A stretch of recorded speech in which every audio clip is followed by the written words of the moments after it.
এগুলোর মধ্যে Chakma, Manipuri, Bishnupriya, cookie, Mizo, Halam, mug ও গারো অন্যতম।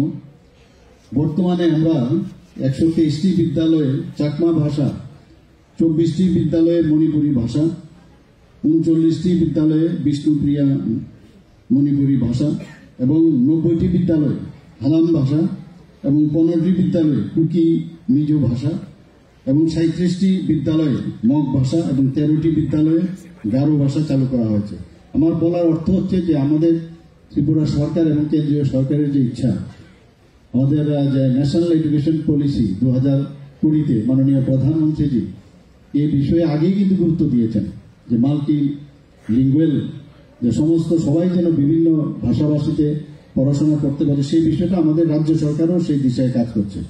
এখানে উল্লেখযোগ্য যে চাকমা ভাষা আমরা 8ম শ্রেণী পর্যন্ত, গারো ভাষা আমাদের 5ম শ্রেণী পর্যন্ত, মণিপুরি ভাষা 8ম শ্রেণী পর্যন্ত এবং বিষ্ণুপ্রিয়া মণিপুরি ভাষা 8ম শ্রেণী পর্যন্ত এখন চালু হয়েছে।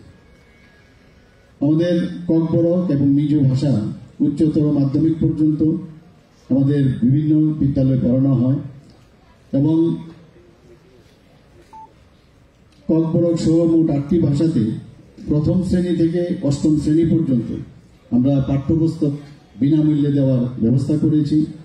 এবং শুধু তাই নয়, আমরা ককবরক ভাষার ক্ষেত্রে 9ম থেকে 12শ শ্রেণীর পাঠ্যপুস্তক এবং কুকি, মিজো ভাষার ক্ষেত্রে 9ম ও 10ম শ্রেণীর পাঠ্যপুস্তক সেটাকে তৈরি করে শিক্ষার্থীদের বিনামূল্যে বিতরণ করা হয়েছে।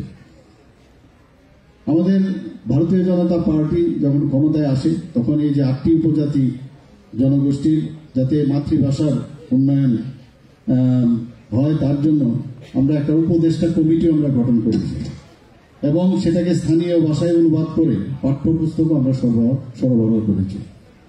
ভাষার সার্বিক উন্নয়নের স্বার্থে বিদ্যালয়গুলোতে যাতে লাইব্রেরি স্থাপন হয় এবং পাঠ্যপুস্তকের বাইরেও গ্রন্থ পাঠের যাতে অভ্যাস করা যায় তার জন্য আমরা যারা শিক্ষার্থীরা আছে তাদের মধ্যে সেই কর্মসূচি আমরা গ্রহণ করি। শুধু তাই না, আমরা ট্যাট পরীক্ষায়ও ককবরক ভাষা আমরা চালু করেছি। জুডিশিয়াল সার্ভিসেও ককবরক ভাষায় পরীক্ষা দেওয়ার ব্যবস্থা করেছি। সিবিএসই স্কুলগুলোতে ককবরক ভাষাকে অন্যতম একটি বিষয় হিসাবে আমরা চালু করেছি। এখানে উল্লেখযোগ্য যে ককবরক ভাষা ও সাহিত্যের গবেষণার জন্য আমরা রাজ্য সরকার বিশেষ পরিকল্পনা গ্রহণ করেছে। এইভাবে ককবরক অন্যান্য সংখ্যালঘু ভাষাগুলোকে যাতে সংরক্ষণ করা যায়, মর্যাদা দেওয়া যায়, তার জন্য আমরা বদ্ধপরিকর। আমরা জানি যে মাতৃভাষা একটা আমাদের নিজস্ব সাংস্কৃতিক ঐতিহ্যের ধারক ও বাহক এবং মাতৃভাষা মানুষকে জাতীয়তা বোধে উদ্বুদ্ধ করে।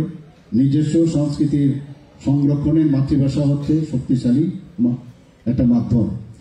আন্তর্জাতিক মাতৃভাষা দিবসের তাৎপর্য হল সকল জাতির মাতৃভাষাকে বিকশিত হওয়ার সুযোগ করে দেওয়া এবং সকল ভাষার প্রতি আমরা সমান যে মর্যাদা সেটা প্রদর্শন করা। মাতৃভাষা মানুষের হৃদয়ের ভাষা, মনের ভাব মাতৃভাষা প্রকাশ করার যে অনাবিল আনন্দ কতটা আমরা সবাই বুঝি।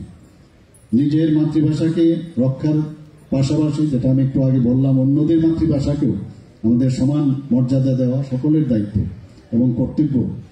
নিজের মাতৃভাষাকে যেমন প্রতিটি মানুষ ভালোবাসে তেমনি নিজের দেশকেও।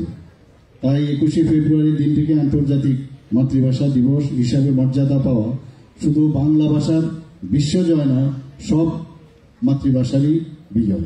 সবাইকে অসংখ্য ধন্যবাদ। নমস্কার। জয় হিন্দ।